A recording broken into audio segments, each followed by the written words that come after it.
the phrase, the power is in the listener. The listening that's happening inside of you is where the power resides to, how you seeing your world, how you're, perceiving others, what kind of possibilities you see. When it comes to leadership or leadership training, most people immediately think about, okay, leading others. This is what leading means. But if you go back to the source of the word to lead, it comes from like Old English or something, and there is the meaning of leading others somewhere, but there's also the meaning of going somewhere, which to me means leadership starts by leading yourself.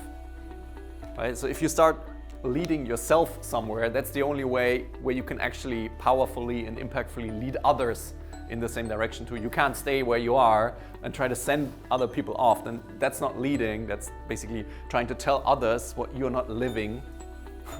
And that's when in companies you find these like nice, placards on the wall and say, these are our values, but everyone knows the leadership is not living up to those values. So then they're not powerfully going there first by themselves. And so this is why this day is less about this is how you can motivate, inspire, and influence others.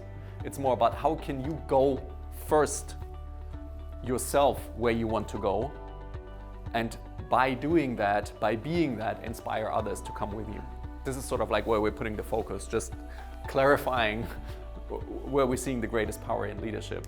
And we said this is sort of like the tagline for today, the power is inside of you.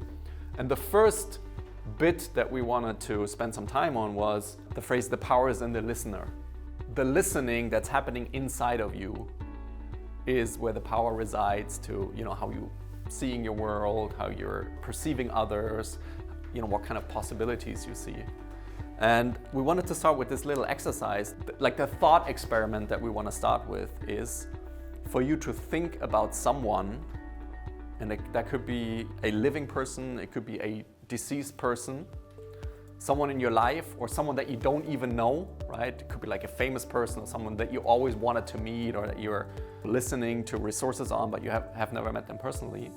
The person where if they were to speak to you, you would show up in the most powerful way. You would show up in the most present way. You would basically bring your highest quality listening.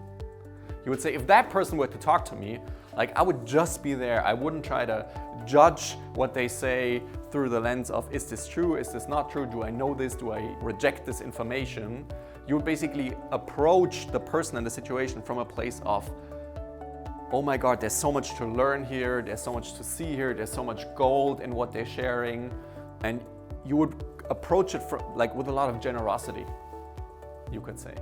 And I would love for you to think about a person in your life, in the world, or whatever, where you would bring that quality of listening, that kind of listening. Starting with myself, I've answered that question a couple of times for me, and this morning in the cab, my answer changed, which doesn't say that the previous answer is invalid. But when I think about who's the person currently, I think, where I bring that kind of listening, that would be Steve Hardison. That would be the person that some of you know as the ultimate coach, who has written the book. No, he has not. The book, The Ultimate Coach, is about him, and it's not about him. It's basically a coach from the US who has done so much work on himself. And I feel like when he speaks, he radiates pure love and pure possibility. And that's why I feel like among the living, he's probably one of those people where I bring my highest quality listening when he speaks, either in person or virtually, or I listen to something. Because I know Steve Hardison, I feel like also because he's human, he's done the work on himself, and that's what it is for me. And I would love for you to, reflect on who that is for you. Who is it for you currently?